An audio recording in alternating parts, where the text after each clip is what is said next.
Hello friends, Orbit Path YouTube channel में आप लोग का स्वागत है। हम लोग पढ़ रहे थे भौतिक विज्ञान और भौतिक विज्ञान में टॉपिक 3 पढ़ रहे थे, आंतरिक एवं गुरुत्व के अधीन गति।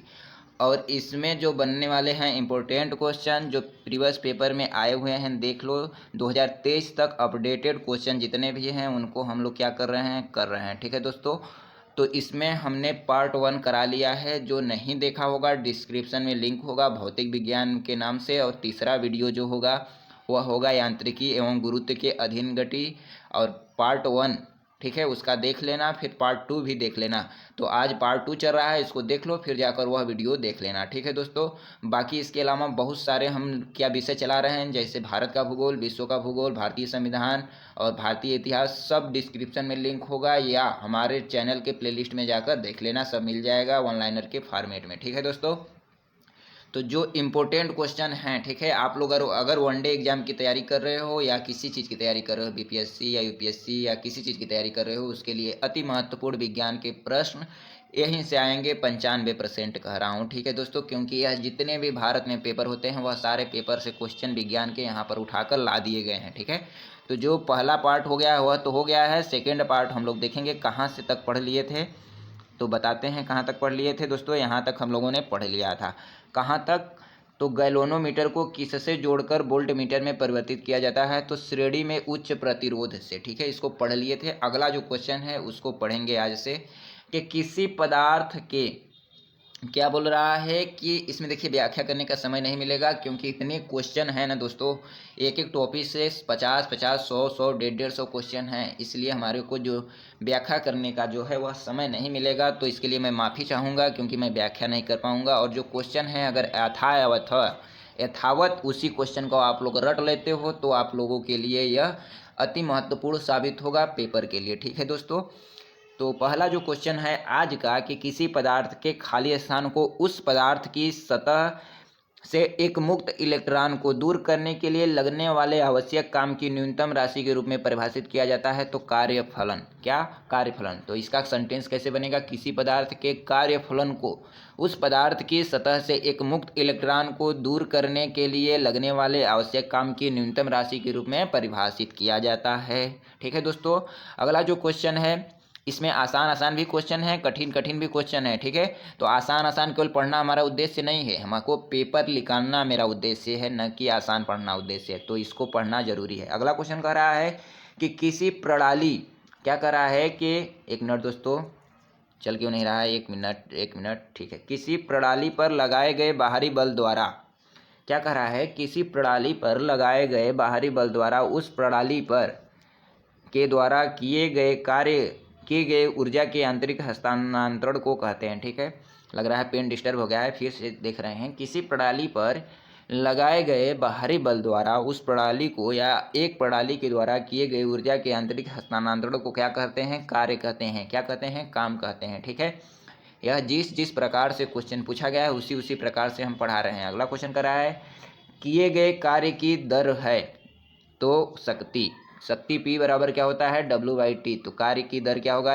अगर एकांक समय में कोई कार्य किया जाए तो उसे क्या कहते हैं? शक्ति। तो किए गए कार्य की दर क्या है? शक्ति। ठीक है, अगला क्वेश्चन है कि गिरते हुए नारियल तेज रफ्तार कारों, ठीक है, तो गिरते हुए नारियल तेज रफ्तार में कार है, लुढ़कते हुए पत्थर और उड़ते हुए विमान ऊर्जा संबंधित हैं। किससे संबंधित है? तो गतिज ऊर्जा से संबंधित है। ठीक है, किससे संबंधित है? गतिज ऊर्जा से। क्या? गिरते हुए नारियल तेज रफ्तार में कार, लुढ़कते पत्थर, उड़ते विमान किससे संबंधित हैं? गतिज ऊर्जा से। अगला जो क्वेश्चन है, यांत्रिक ऊर्जा, स्थितिज ऊर्जा और गतिज ऊर्जा, यहाँ खाली स्थान है वहाँ क्या भराएगा? गतिज ऊर्जा का योग है। ठीक है, अगर यांत्रिक ऊर्जा की बात की जाए तो वह स्थितिज ऊर्जा और गतिज ऊर्जा को मिलाने से क्या बनता है? यांत्रिक ऊर्जा बनता है। ठीक है, तो यांत्रिक ऊर्जा में स्थितिज और गतिज ऊर्जा दोनों होती है। अगला क्वेश्चन कर रहा है, किसी पिंड की, क्या कर रहा है कि किसी पिंड की गतिज और स्थितिज ऊर्जाएं उसकी यांत्रिक ऊर्जा की घटक होती है। तो गतिज और स्थितिज ऊर्जा को मिला दिया जाए तो यांत्रिक ऊर्जा होती है। इसको आप लोग याद रखेंगे, कई बार क्वेश्चन पूछा गया है। अगला जो क्वेश्चन है कि गुरुत्वीय स्थितिज ऊर्जा का उदाहरण क्या है? बांध के पीछे स्थित पानी। जो बांध के पीछे स्थित पानी होता है वह गुरुत्वीय स्थितिज ऊर्जा का एक उदाहरण है। ठीक है दोस्तों, जो अगला क्वेश्चन कर रहा है, जल वैद्युत शक्ति केंद्र hydro hydro electric power station जिसे कहते हैं जल विद्युत शक्ति केंद्र को टरबाइनों पर पड़ने वाली और शाफ्ट को क्या बोल रहा है, एक बार फिर से, जल विद्युत शक्ति केंद्र जिसे हाइड्रो इलेक्ट्रिक पावर स्टेशन बोला जाता है, टरबाइनों पर पड़ने वाली और शाफ्ट को घुमाने वाली जल की शक्ति का इस्तेमाल करके विद्युत उत्पन्न करते हैं। टरबाइन के शाफ्ट को घुमाने से पानी की स्थितिज ऊर्जा गतिज ऊर्जा में परिवर्तित हो जाती है। जो टरबाइन है उसको घुमाने से जो स्थितिज ऊर्जा है तो वह गतिज ऊर्जा में हो जाएगी, क्योंकि पानी बहने लगेगा। ठीक है, तो इसको याद रखेंगे। अगर आपको यह क्वेश्चन, एक बात बता रहा हूँ, अगर आपको यह क्वेश्चन बहुत उबाऊ लग रहा है, बहुत बेकार लग रहा है, तभी सही ही है। अगर जो हमको क्वेश्चन नहीं आता है वही हमारे लिए इम्पोर्टेंट होता है, क्योंकि जो हमें नहीं आता है वही पेपर में आता है। ठीक है दोस्तों, तो जो हमें नहीं आता है वही हमें पढ़ना चाहिए। अगला क्वेश्चन है कि निम्न ऊर्जा रूपांतरण है जो प्रकाश संश्लेषण नामक प्रक्रिया में होता है। प्रकाश ऊर्जा से रासायनिक ऊर्जा, प्रकाश ऊर्जा से रासायनिक ऊर्जा। ठीक है दोस्तों, अगला क्वेश्चन है पवन चक्की जिसे टरबाइन कहते हैं गतिज ऊर्जा को यांत्रिक ऊर्जा में परिवर्तित कर देता है। ठीक है, जो पवन चक्की है वह किसको परिवर्तित कर देता है, गतिज ऊर्जा को यांत्रिक ऊर्जा में परिवर्तित करता है। अगला क्वेश्चन है गतिज ऊर्जा निर्भर करती है किस पर, हमारी बातों को ध्यान से सुनिए, आपको पूरा याद होगा। ठीक है दोस्तों, गतिज ऊर्जा किस पर निर्भर करती है, तो गतिशील पिंड के वेग और द्रव्यमान पर। तो आखिर में जिस द्रव्यमान और जिस वेग से कोई गतिशील पिंड जाएगी उसका गतिज ऊर्जा उसी पर निर्भर करेगी, उतना ही अधिक होगा। ठीक है दोस्तों, अगला क्वेश्चन है जल विद्युत उत्पादन के लिए मुख्य रूप से निम्न वैज्ञानिक सिद्धांत जिम्मेदार होते हैं। गुरुत्वीय स्थितिज ऊर्जा का विद्युत ऊर्जा में रूपांतरण, जो गुरुत्वीय स्थितिज ऊर्जा है उसका विद्युत ऊर्जा में रूपांतरण जल विद्युत उत्पादन के लिए मुख्य रूप से निम्न वैज्ञानिक सिद्धांत का जिम्मेदार है। ठीक है दोस्तों, अगला क्वेश्चन है किसी वस्तु के जड़त्व को उसके द्रव्यमान द्वारा नापा जाता है। अगर किसी वस्तु का जड़त्व नापना है तो उसके द्रव्यमान द्वारा नापा जाएगा। ठीक है, अगला जो क्वेश्चन है अत्यधिक द्रव्यमान वाले पिंड को उच्च जड़त्व होता है। जो अत्यधिक जिसका द्रव्यमान होता है उसका जड़त्व भी देखा जाए तो क्या होता है दोस्तों, उच्च होता है। अगला क्वेश्चन कह रहा है कोई वस्तु अपनी विरामावस्था या गतिमान अवस्था में होने वाले परिवर्तन का विरोध करती है, उनकी यह स्वाभाविक प्रवृत्ति कहलाती है जड़त्व। यानी कोई वस्तु अगर जड़त्व अवस्था में है तो अपनी विरामावस्था या गतिमान अवस्था में होने वाले परिवर्तन का क्या करती है, विरोध करती है। ठीक है, यानी जड़त्व का जो नियम करता है वह कहता है कि जो कोई वस्तु है वह जिस अवस्था में बने रहना चाहती है वह उसी अवस्था में रहना पसंद करती है। अगर उस पर विरामावस्था या गतिमान अवस्था में होना है परिवर्तन का क्या करती है, वह विरोध करती है। ठीक है दोस्तों, 1 मिनट पानी पी लेते हैं आप लोग के आज्ञा से। ठीक है, जो अगला क्वेश्चन है कि 1687 में प्रकाशित फिलासकी नेचुरलिस प्रिंसिपिया मैथेटिका, कैसे क्वेश्चन पूछा है देख लो, क्वेश्चन का मजा लिया करो कि आखिर में क्वेश्चन कहाँ से पूछ रहा है। 1687 में प्रकाशित हुआ कौन, फिलासफी नेचुरलिस प्रिंसिपिया मैथेमेटिका। ठीक है, हमको पढ़ने नहीं आ रहा है, आपको पढ़ने आएगा। ठीक है, जिसे प्रिंसिपिया के नाम से जाना जाता है, किस वैज्ञानिक का महान कृति है, तो आइजैक न्यूटन का। तो प्रिंसिपिया को याद रखेंगे आइजैक न्यूटन से। ठीक है, अगला क्वेश्चन है न्यूटन का निम्न नियम बल की परिणात्मक परिभाषा देता है। गति का दूसरा नियम क्या करता है, बल की परिभाषा की बात करता है। F बराबर ma की बात कौन करता है, गति का दूसरा नियम। ठीक है दोस्तों, अगला जो क्वेश्चन है कि जड़त्व है, क्या जड़त्व है, वर्तमान स्थिति में होने वाले परिवर्तन का विरोध करने की एक प्रवृत्ति क्या कहलाती है, जड़त्व।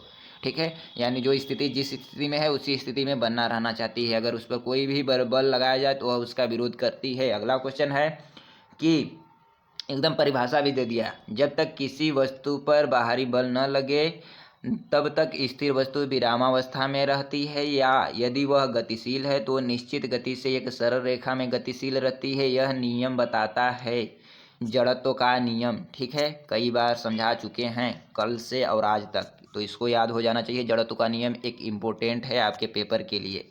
अगला क्वेश्चन है आइजैक न्यूटन ने गति के कितने नियम दिए, तो 3 नियम। पहला जड़त्व का नियम, दूसरा क्या हुआ, बल का नियम बताए, और तीसरे में क्या बताया, क्रिया प्रतिक्रिया का नियम। ठीक है, तो आइजैक न्यूटन के गति विषयक नियम कितने हैं, 3। अगला क्वेश्चन करा, एक तो फायरिंग के बाद पीछे हटती है न्यूटन के गति के तृतीय नियम के अनुसार, यानी क्रिया प्रतिक्रिया के नियम के अनुसार। अगला क्वेश्चन करा है न्यूटन का पहला नियम किसको बताता है, तो न्यूटन का पहला नियम जड़त्व के नियम को बताता है।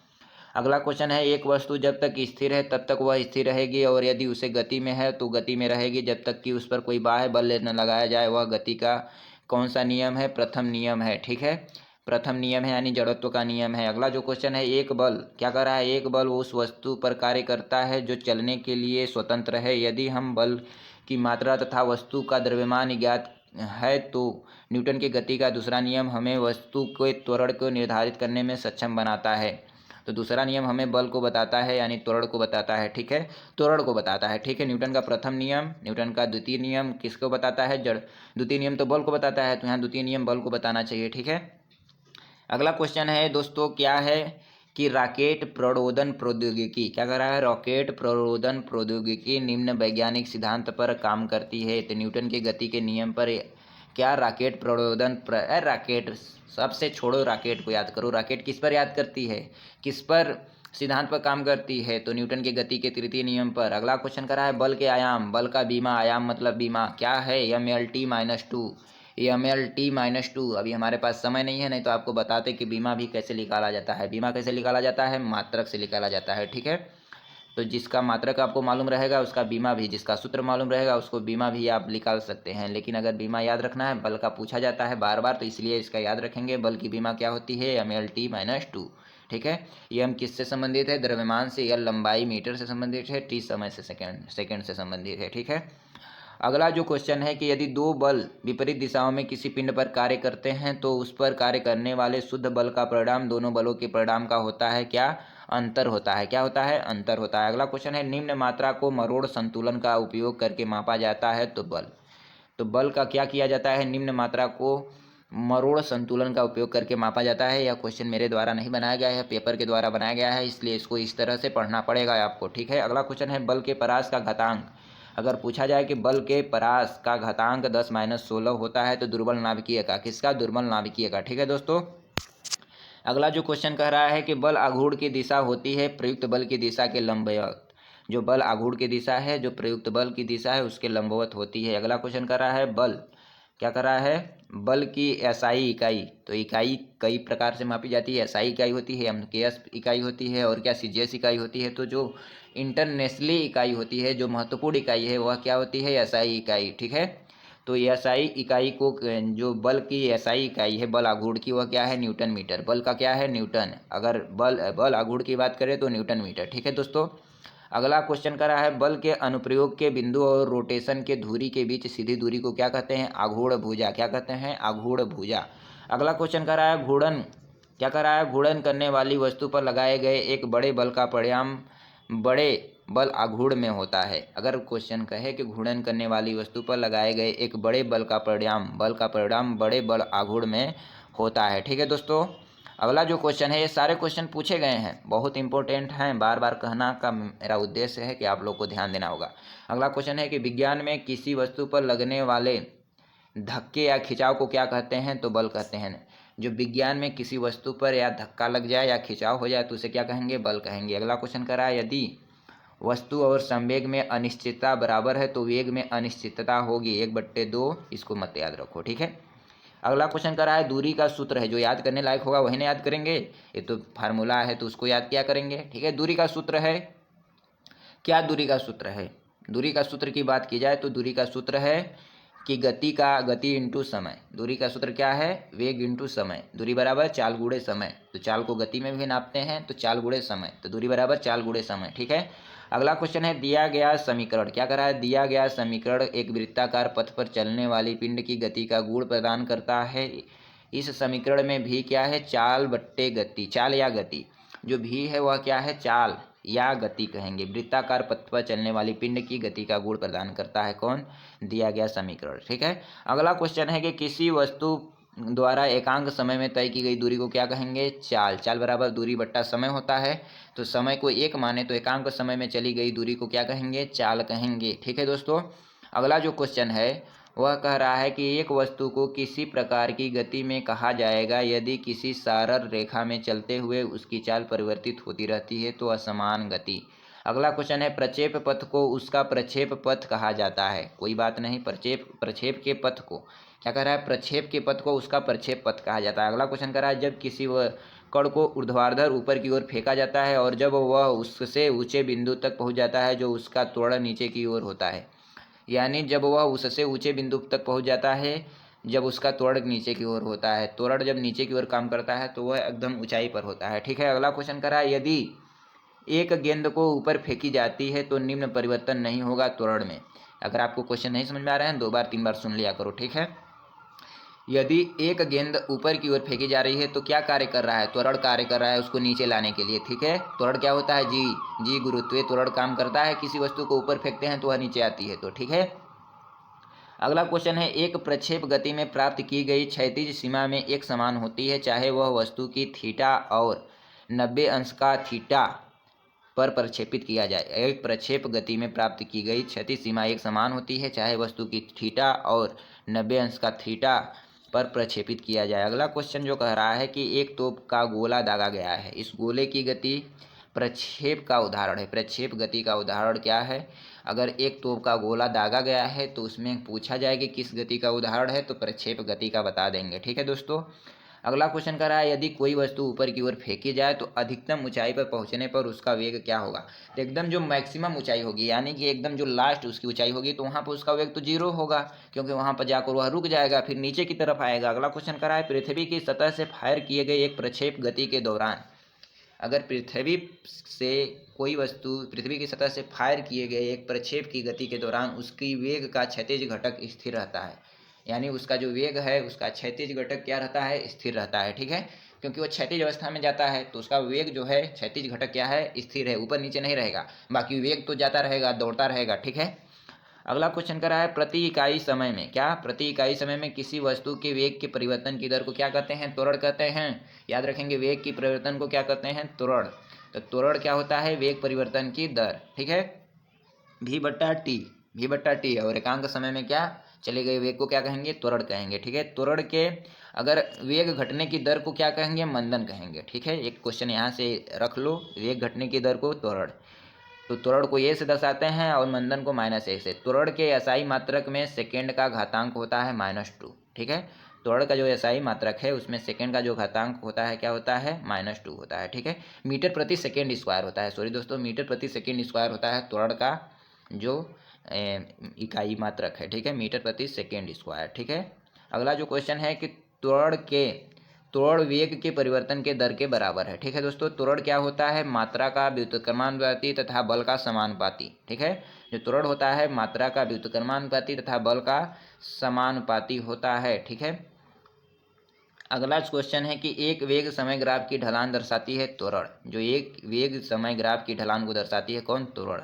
गति का एक समीकरण क्या है, 2s 2ut प्लस AT²। इसे क्या कहते हैं, इसका जो फार्मूला है s बराबर ut plus half 2t², half AT²। ठीक है, यही फार्मूला को क्या कर दिया गया है, घुमा दिया गया है। तो s बराबर ut प्लस हाफ AT² को क्या लिख दिया है, 2s बराबर 2ut प्लस AT²। ठीक है, अगला जो क्वेश्चन है, इस प्रकार के घर्षण को स्वयं समायोजन बल माना जाता है। स्थैतिक घर्षण को क्या माना जाता है, स्वयं समायोजन बल, सेल्फ एडजस्टिंग फोर्स। ठीक है, इंग्लिश भी याद रखा करो भैया, नहीं याद रखोगे तो कैसे काम चलेगा। ठीक है, एक मिनट। ठीक है, अगला जो क्वेश्चन है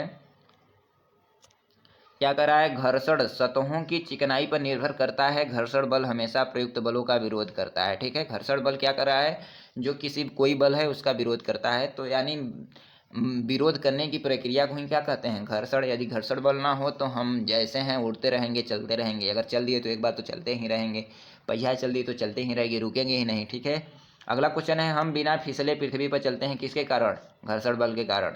ब्रेक लगने पर वहाँ रुक जाता है, घर्षण बल के कारण। यदि कोई वस्तु किसी सतह पर फिसलती है उसके बीच गति का विरोध होता है, वह वस्तु रुक जाती है, किसके कारण, घर्षण बल के कारण। अगला क्वेश्चन है, यदि गति में रहते हुए घूर्णन की धुरी किसी वस्तु में से होकर गुजरती है तो जो उस गति को कहा जाता है घुमाव गति। क्या कहा जाता है, घुमाव गति। क्या क्वेश्चन कहा, यदि गति में रहते हुए घूर्णन की धुरी किसी वस्तु से होकर गुजरती है तो उस गति को क्या कहा जाता है, घुमाव गति। अगला जो क्वेश्चन है वह क्या कर रहा है कि घूर्णन गति के 2 प्रकार हैं, एक स्पिन और दूसरा कक्षीय गति। घूर्णन गति के 2 प्रकार हैं, एक स्पिन और दूसरा कक्षीय गति। स्पिन क्या करता है, जैसे बॉलर है घुमा कर फेंकता है, स्पिनर करता है, स्पिनर होता है ना एक बॉलर, तो इससे याद रखेंगे स्पिन है। और दूसरा क्या है, कक्षा में जो ऑर्बिट पाथ होते हैं। ठीक है, ऑर्बिट पाथ मेरा चैनल का भी नाम है। ठीक है, वहीं याद रख लो ऑर्बिट पाथ। ठीक है, कक्षीय गति। ठीक है, अगला क्वेश्चन है, कि यदि कोई वस्तु विशुद्ध रूप से घूमने वाली गति में चलती है तो उसका प्रत्येक घटक कण एक वृत्त में चलता है जिसके केंद्र एक रेखा पर स्थित होता है जिसे कहते हैं घूर्णन की दूरी। क्या कहते हैं? घूर्णन की दूरी। ठीक है। अगला जो क्वेश्चन है वह क्या कर रहा है, जब घूर्णन वस्तु पर कोणीय वेग हर बिंदु पर एक समान होता है। कोणीय वेग क्या होता है? हर एक बिंदु पर समान होता है घूर्णन वस्तु पर। ठीक है। अगला जो क्वेश्चन कर रहा है, जब नेट टार्क शून्य है। क्या क्वेश्चन कर दिया? जब नेट टार्क शून्य है तब कोणीय वेग संवेग स्थिर रहेगा। जब नेट टार्क शून्य है तो क्या होगा? कोणीय संवेग शून्य होगा। अगला क्वेश्चन कर रहा है, जड़त्वाघूर्ण टार्क ऐंठन और कोणीय त्वरण के बीच सही संबंध है। कहाँ कहाँ से क्वेश्चन लाते हो भाई? मैसेज में कर देना। ठीक है। कहाँ कहाँ से क्वेश्चन लाते हो भाई? ये क्वेश्चन कहाँ कहाँ से आया है तो हम कहाँ से लाएंगे? एसएससी जेईई में पूछा गया है, हम कहाँ से लाएंगे भाई? ये तो पेपर वालों का कमाल है। तो जड़त्वाघूर्ण टार्क ऐंठन और कोणीय त्वरण के बीच सही संबंध क्या है? कोणीय त्वरण बराबर टार्क ऐंठन जिसे कहते हैं ये बट्टे जड़त्वाघूर्ण। एक बार देखे रहो बस, पेपर आएगा फाड़ के रख दोगे। ठीक है। अगला क्वेश्चन कर रहा है, इसको नहीं पढ़ेंगे। अगला जो क्वेश्चन कर रहा है कि यदि कोई वस्तु एक वृत्तीय मार्ग में चल रही है तो उसकी औसत गति क्या होगी? यदि वह 1 सेकंड में 1 चक्कर पूरा करती है तो शून्य होगी। उसकी गति क्या होगी? 1 सेकंड में 1 चक्कर पूरा कर ले रही है तो उसकी गति क्या होगी? शून्य होगी। अगला जो क्वेश्चन कर रहा है, अपकेंद्री बल द्वारा किया गया कार्य क्या होता है? शून्य होता है। अपकेंद्री बल अभिकेंद्री बल होता है, एक अपकेंद्रीय बल होता है। अपकेंद्रीय बल बाहर की तरफ फोर्स बल कार्य करता है, अपकेंद्रीय बल अंदर की तरफ कार्य करता है। तो अपकेंद्रीय बल द्वारा किया गया कार्य क्या होता है? शून्य होता है। अपकेंद्रीय त्वरण और स्पर्श रेखा त्वरण के बीच कोण होता है 90 अंश का। अगर बात की जाए अभिकेंद्रीय त्वरण और स्पर्श रेखा त्वरण के बीच कोण कितना होता है? 90 अंश का। अगला क्वेश्चन नहीं पढ़ेंगे। अगला क्वेश्चन क्या है? ये भी नहीं पढ़ेंगे। अगला क्वेश्चन है निम्न विशेषता समान, इसको भी नहीं पढ़ेंगे। क्यों पढ़ें भाई? नहीं आएगा मेरे पेपर में। अरे आएगा भाई, एसएससी में पूछा गया है तो आएगा। क्या पूछा है कि सरल लोलक का आवर्तकाल क्या है जब यल लोलक की लंबाई और जी गुरुत्वीय त्वरण है? तो 2 पाई होगा। ठीक है।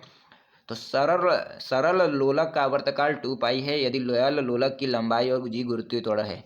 क्यों पढ़ाए हैं? एसएससी जेईई में पूछा गया है। जेईई को तो नहीं पढ़ना है हम लोग को यार, सीपीओ को पढ़ लेना है। अगला जो क्वेश्चन है उसको पढ़ लेना है क्योंकि जेईई का जो क्वेश्चन होता है बहुत टफ होता है। ठीक है। अगला क्वेश्चन है कि निम्न विशेषता समान वृत्तीय गति के लिए सही नहीं है। दूरी सदैव विस्थापन के बराबर होती है। दूरी सदैव विस्थापन के बराबर होती है। अगला क्वेश्चन है लोलक द्वारा एक दोलन पूरा करने में कितना समय लगता है? अरे लोलक द्वारा एक दोलन पूरा करने में लगे समय को क्या कहते हैं? आवर्तकाल। यह क्वेश्चन इंपॉर्टेंट है और पूछा भी गया है और सिंपल भी है। ठीक है।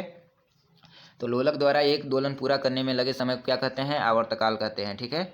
अगला जो क्वेश्चन है कि किसी सरल लोलक की गति एक आवर्ती गति का उदाहरण है। किसी सरल लोलक की गति एक आवर्ती गति का क्या है? उदाहरण है। अगला जो क्वेश्चन है एसएससी जेईई का है, क्या है कि एक दोलक क्या कर रहा है कि एक दोलक क्या कर रहा है? 1 मिनट।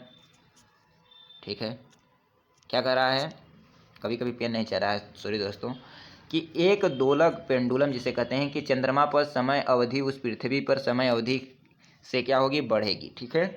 अगला जो क्वेश्चन कह रहा है कि किसी साधारण पेंडुलम में एक छोटी धातु की गेंद या पत्थर का एक टुकड़ा एक धागे द्वारा दृढ़ स्टैंड से लटका हुआ होता है। ठीक है। क्या बोला कि फिर से क्वेश्चन समझ में नहीं आया? किसी साधारण पेंडुलम में एक छोटी धातु की गेंद या पत्थर का एक टुकड़ा एक धागे द्वारा दृढ़ स्टैंड से लटका हुआ होता है। धातु की गेंद पत्थर के टुकड़े को पेंडुलम का कहा जाता है। क्या कहा जाता है? तो क्या कहा जाता है? बॉब कहा जाता है। क्या क्वेश्चन पूछा है भाई? बॉब। अगला क्वेश्चन है एक्शन एट ए डिस्टेंस बल है क्या? गुरुत्वाकर्षण। ठीक है। सीपीओ में पूछा गया है। एक्शन एट ए डिस्टेंस बल क्या है? गुरुत्वाकर्षण। अगला क्वेश्चन है जिससे पृथ्वी सब वस्तुओं को अपनी ओर खींचती है उस बल को क्या कहते हैं? गुरुत्वाकर्षण। ठीक है। अगला क्वेश्चन है गुरुत्वाकर्षण का नियम लागू होता है किन्हीं भी दो वस्तुओं के जोड़े में, यानी कि दो वस्तुओं के बीच क्या लगता है? गुरुत्वाकर्षण बल लगता है। अगला क्वेश्चन कह रहा है न्यूटन के गुरुत्वाकर्षण के नियम के अनुसार दो वस्तुओं के बीच का बल होता है उनकी द्रव्यमान के गुणज के समानुपाती। ठीक है। उनकी द्रव्यमान के गुणज के समानुपाती यानी m1 m2। ठीक है। और अगर बात की जाए द्रव्यमान के गुणज के समानुपाती और दूरी के व्युत्क्रमानुपाती होता है। ठीक है। m1 g m1 m2 बट्टा r स्क्वायर होता है। ठीक है। अगला क्वेश्चन है सबसे पहले जी गुरुत्वाकर्षण जो भी बताया है जी बराबर जी तो कैपिटल जी होता है। तो सबसे पहले जी गुरुत्वाकर्षण स्थिरांक का मूल्य निर्धारित होता है लॉर्ड कैवेडिस ने। कौन किया? लॉर्ड कैवेडिस ने किया। किसका? जी का गुरुत्वाकर्षण स्थिरांक का मान क्या निर्धारित किया। ठीक है। अगला क्वेश्चन है गुरुत्वाकर्षण के संदर्भ में जी को कहा जाता है, क्या कहा जाता है? गुरुत्वाकर्षण नियतांक या गुरुत्वाकर्षण स्थिरांक। अगला क्वेश्चन कह रहा है यदि दो वस्तुओं के बीच दूरी 3 गुनी बढ़ जाती है तो उनके बीच आकर्षण का गुरुत्वाकर्षण बल मूल का 9वां हो जाता है। ठीक है, इसको नहीं रखेंगे याद। अगला क्वेश्चन कह रहा है एक लोहे की गेंद तथा समान त्रिज्या की एक लकड़ी की गेंद को निर्वात में ऊंचाई h से छोड़ा जाता है तो भूमि पर पहुंचने के लिए उन दोनों के लिए द्वारा लिए गए समय को ठीक बराबर होगा। ठीक है, कह रहा है एक लोहे की गेंद है, ठीक है, और एक त्रिज्या की समान त्रिज्या की एक लकड़ी की गेंद है। ठीक है, अगर दोनों को एक समान ऊंचाई से नीचे गिराया जाता है तो उनको पृथ्वी पर पहुंचने में कितना समय लगेगा? दोनों को बराबर समय लगेगा। ठीक है, अगला जो क्वेश्चन कह रहा है कि यदि पृथ्वी के घूर्णन की गति बढ़ जाती है तो शरीर का वजन क्या होगा? घट जाएगा। यदि घूर्णन की गति बढ़ेगी तो शरीर का वजन क्या होगा? घट जाएगा। क्यों होगा? क्योंकि जी का मान क्या हो जाएगा? घट जाएगा पृथ्वी पर, और जब जी का मान घट जाएगा तो हमारा भी वजन क्या होगा? घट जाएगा। ठीक है, अगला क्वेश्चन है कि जी का अर्थ पृथ्वी की गुरुत्वाकर्षण शक्ति के कारण उत्पन्न त्वरण है। जी का मान क्या है? 9.8 मीटर प्रति सेकेंड स्क्वायर। ठीक है, अगला क्वेश्चन कह रहा है CHSL में पूछा गया है पृथ्वी की सतह से 2r की दूरी पर, यह एक क्या है? 2r की दूरी पर जी गुरुत्वीय त्वरण का मान क्या होगा? जहाँ पृथ्वी r की त्रिज्या है तो जी क्या होगा? जी 9। ठीक है, इसको याद रखेंगे, यह सवाल के टाइप का दिया है। अगला क्वेश्चन है कि जब अंतरिक्ष यान से पृथ्वी का परिक्रमण किया जाता है, अंतरिक्ष यान से, ठीक है, अंतरिक्ष में जो उड़ते यान हैं उनसे पृथ्वी का परिक्रमण किया जाता है तो भारहीनता क्यों महसूस होती है? क्योंकि शून्य गुरुत्वाकर्षण होता है। क्या होता है? शून्य गुरुत्वाकर्षण। यदि पृथ्वी की त्रिज्या कम हो जाती है और इसका द्रव्यमान स्थिर रहता है तो गुरुत्वाकर्षण अधिक के कारण त्वरण का मान क्या होगा? अधिक होगा। तो जहाँ गुरुत्वाकर्षण बल अधिक होगा वहाँ क्या होगा? त्वरण भी क्या होगा? अधिक होगा। ठीक है दोस्तों, अगला जो क्वेश्चन है कि एक लिफ्ट जो एक समान वेग के साथ नीचे आ रही है उस समय किसी व्यक्ति का स्पष्ट वजन होता है उस व्यक्ति के वजन के बराबर होता है। जब लिफ्ट का क्या होता है फार्मूला? जब लिफ्ट अपने समान वेग से आ रही है तो व्यक्ति का वजन उसके वजन के बराबर होगा। एकाएक आएगी तो भारहीनता हो जाएगा, और ऊपर जा रही है तो वजन महसूस होगा। ठीक है, अगला क्वेश्चन कह रहा है एक ग्रह गुरुत्वाकर्षण के कारण ग्रह की सतह से ऊंचाई में वृद्धि के साथ त्वरण कम हो जाता है। ठीक है, अगर ग्रह की सतह से ऊंचाई में वृद्धि होगी तो क्या होगा? त्वरण में क्या हो जाएगा? जी में कमी होगा। ठीक है, अगला क्वेश्चन कह रहा है कि पृथ्वी के केंद्र में गुरुत्वाकर्षण के कारण त्वरण का मान 0 होता है। अगर पृथ्वी के केंद्र में जाएंगे तो गुरुत्वीय त्वरण का मान जी का मान क्या होता है? त्वरण होता है। पृथ्वी के अंदर जाएंगे तो जी का मान घटता है, पृथ्वी के ऊपर भी जाएंगे तो जी का मान घटेगा। सबसे अधिक कहाँ होता है जी का मान? तो ध्रुवों पर होता है, और सबसे कम कहाँ होता है? भूमध्य रेखा पर होता है। इसको याद रखेंगे। किसी वस्तु का अधिकतम भार किस स्थिति में होगा? पृथ्वी के ध्रुवों पर। क्यों? क्योंकि पृथ्वी के ध्रुवों पर जी का मान अधिक होता है, बताया ना। अगला जो क्वेश्चन है किसी पिंड का वजन पृथ्वी के केंद्र में होता है 0। अगर पृथ्वी के केंद्र में वजन 0 क्यों होता है? क्योंकि वहाँ जी का मान कम होता है इसलिए 0 होता है। अगला क्वेश्चन करा है यदि किसी वस्तु को ऊंचाई से नीचे गिराया जाए तो वह हवा में प्रतिरोध न हो तो उसकी गति क्या होगी? बढ़ जाएगी। अगर कोई प्रतिरोध न हो तो गति तो बढ़ी जाएगी। अगला क्वेश्चन करा है पृथ्वी के केंद्र से 2r की ऊंचाई स्थित व्यक्ति का वजन, जहाँ पृथ्वी r पृथ्वी की त्रिज्या 1/4 हो जाता है। ठीक है, अगला क्वेश्चन करेंगे। अगला क्वेश्चन क्या कह रहा है कि एक वस्तु को एक निश्चित ऊंचाई से, अब 10 पॉइंट और क्वेश्चन है उसको भी कर लेते हैं। एक वस्तु, कितना समय हो गया? ठीक है दोस्तों, 2 4 5 और क्वेश्चन है। एक वस्तु को एक निश्चित ऊंचाई से मुक्त रूप से गिराने पर वह 1 सेकंड में जमीन पर टकराने पर उसका वेग क्या होगा? 9.8 मीटर प्रति सेकंड गुरुत्वीय त्वरण के बराबर होगा। ठीक है, अगला कर रहा है किसी शरीर के भार W का सूत्र क्या है? तो W बराबर mg। भार का सूत्र क्या होता है? W बराबर mg। अगला क्वेश्चन नहीं पढ़ेंगे। अगला क्वेश्चन क्या है? उपग्रह को जब एक बार कक्षा में स्थापित कर दिया जाता है, जब उपग्रह है उसको कक्षा में स्थापित कर दिया जाता है तो इसकी गति को नियंत्रित करने वाला एकमात्र बल क्या होता है? तो गुरुत्वाकर्षण बल के ही कारण जो ग्रह हैं अपना क्या चक्कर लगाते हैं। ठीक है, बस अब अगला जो टॉपिक है स्थूल पदार्थों के गुण है। बस यही 2 चीज़ देख लेना है कि सही सुमेलन कीजिए। क्या है सही सुमेलन के नियम? शून्य द्रव्यमान किसका होता है? न्यूट्रॉनों का। भिन्नात्मक चार्ज किसका होता है? क्वार्क का। भिन्नात्मक स्पिन किसका होता है? पेसिट्रॉन का। और क्या है? इंटीग्रल स्पिन क्या होता है? बोसॉन का। तो इसको याद रखेंगे। शून्य द्रव्यमान किसका होता है? न्यूट्रॉनों का। भिन्नात्मक चार्ज किसका होता है? क्वार्क का। भिन्नात्मक स्पिन किसका होता है? पेसिट्रॉन का। इंटीग्रल स्पिन किसका होता है? बोसॉन का। ठीक है दोस्तों, ये किसमें पूछा गया है? यूपीपीसीएस में पूछा गया है। ठीक है, याद रखना। अगला जो टॉपिक होगा स्थूल पदार्थों के गुण होगा। ठीक है, तो ये बहुत बड़ी टॉपिक थी स्थूल पदार्थों के गुण, इससे छोटी टॉपिक है। ठीक है, तो अगला जो टॉपिक पढ़ेंगे स्थूल पदार्थों के गुण पढ़ेंगे। ठीक है दोस्तों, तो आज के लिए बस इतना ही। अगर वीडियो आपको अच्छा लगे तो लाइक, सब्सक्राइब, शेयर और क्या कर दो, जो भी करना है कर दो। ठीक है, धन्यवाद।